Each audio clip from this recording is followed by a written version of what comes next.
जहाँ तक monkey pox और ताल्लुक है, पॉक्स कहते हैं चीचक के जो वायरस हैं, और हर एनिमल के अपनी अपनी चीचक के वायरस होते हैं। जैसे बफेलो पॉक्स है, काउ पॉक्स है, हॉर्स पॉक्स है, इसी तरह मंकी पॉक्स है। और मंकी पॉक्स का सिर्फ मसला ये है कि ये बंदर से इंसान को लग सकता है। अभी तक जितने केसेस हमने देखे हैं वो इतना यही हुआ है कि इंसान से फिर आगे इंसान को कम ही फैला है। तो बहुत बड़ी एपिडेमिक्स तो नहीं हुई, लेकिन ये पहले वायरस जो था वह अफ्रीका तक था, अब ये दूसरे ममालिक में भी चला गया। 1958 से हम जानते हैं इस वायरस को, और 1970 से लेकर ये इंसानों में अफेक्ट इसका हो रहा है। तो ये भी उसी तरह चीज़ें की अलामात इसमें होती हैं, लेकिन इसके इंसान से इंसान में फैलने का वो इम्कान उतना ज़्यादा नहीं होता।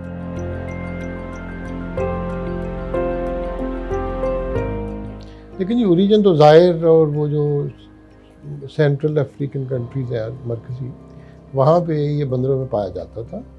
और ये 1968 से 1958 से बल्कि है बंदरों में, हमें पता चला है इसका। और 1970 से इंसानों को भी ये असरअंदाज हो रहा है। तो पहले तो ये सिर्फ अफ्रीका के उन मुल्कों तक महदूद था।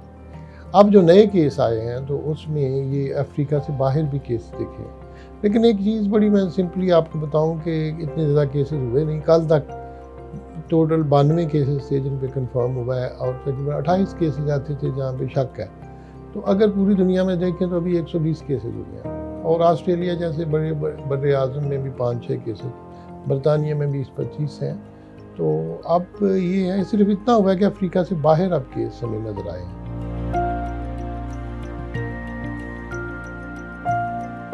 लेकिन सिम्टम तो वही हैं जो चीचक में होते थे। उसमें पहले तो हाथ और चेहरा और पाँव के तलवों में एक निकलता है, एक रैश आप कह लें, बुखार होता है, उसके साथ फिर थोड़ी बहुत खांसी भी हो सकती है, और फिर वहाँ पे छाले बन जाते हैं जिसको हम आबले कहते हैं, और फिर उनमें पस भी पड़ जाती है और वो ठीक हो जाते हैं। लेकिन इसमें एक चीज़ है कि जो वदूद हैं जिनको हम लिम्फ नोड कहते हैं गर्दन के या बगल के नीचे, वो भी इसमें थोड़े वदूद बड़े हो जाते हैं और वो दर्द करते हैं। बाकी पॉक्स वायरस की निस्बत मंकी पॉक्स का फ़र्क ये है कि यहाँ के वदूद जो हैं वो इंसान के वो भी फैलते हैं। तो इसका इंक्यूबेशन पीरियड 6 से 16 दिन है, और ये बीमारी जो है 8-10 दिन तक रहती है, ज़्यादा से ज़्यादा 3 हफ्ते तक रहती है, और ये माइल्ड होती है। चिकन पॉक्स जहाँ तक का ताल्लुक है वो मुख्तलिफ है। स्मॉल पॉक्स जो है उसमें ज़रा बीमारी ज़्यादा ख़तरनाक थी, और वहाँ तकरीबन 2 से लेकर 10% तक लोग जिनको ये लगता था चीचक, वो उनकी वफ़ात हो जाती थी। इस वायरस में जो अमवात की शरह है वो 1% से भी कम है, और 1% है ज़्यादा से ज़्यादा। तो इसलिए उतना ख़तरनाक नहीं है जितना चीचक का वायरस होता था, लेकिन इसमें मिलते जुलते अलामात।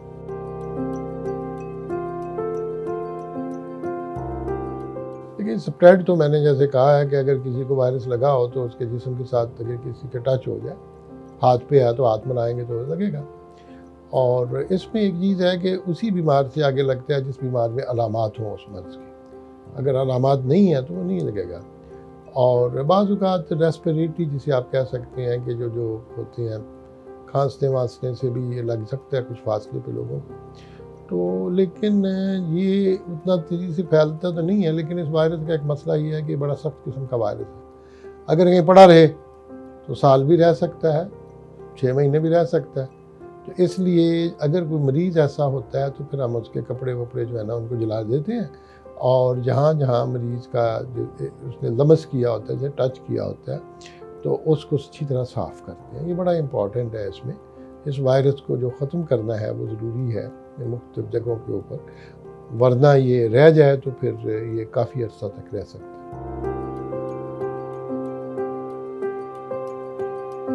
तो हम इसको आइसोलेट करते थे वायरस को एग्स के ऊपर, फर्टिलाइज्ड एग्स को। मैंने बहुत काम किया इसमें, सेल लाइन पे, वीरो 2 पे, और अभी भी मैं ज़रूरत पड़े तो कर सकते हैं।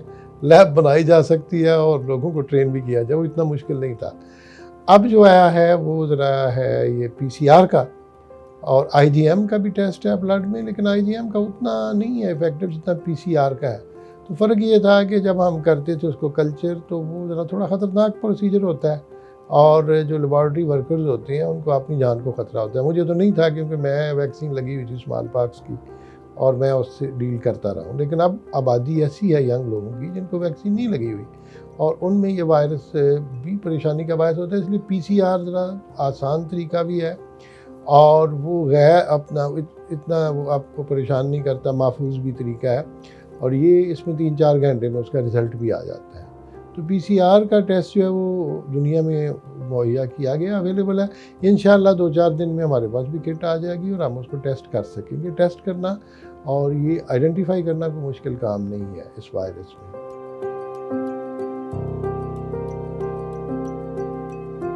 देखिए जी, ट्रीटमेंट तो उसका है, अब दवाई है, CD4 कहते हैं, वो इफ़ेक्टिव है। पहले मेथिसाजोन भी इफ़ेक्टिव थी।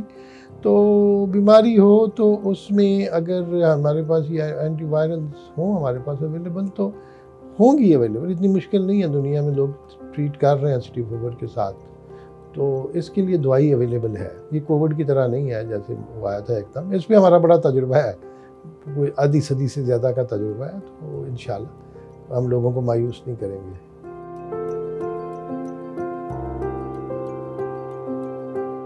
देखिए जी, वैक्सीन जो एक तो वो है जो स्मॉल पॉक्स की वैक्सीन है। अगर किसी को लग जाए तो 85% के करीब लोग जो है उससे महफूज रहते हैं उस वैक्सीन से।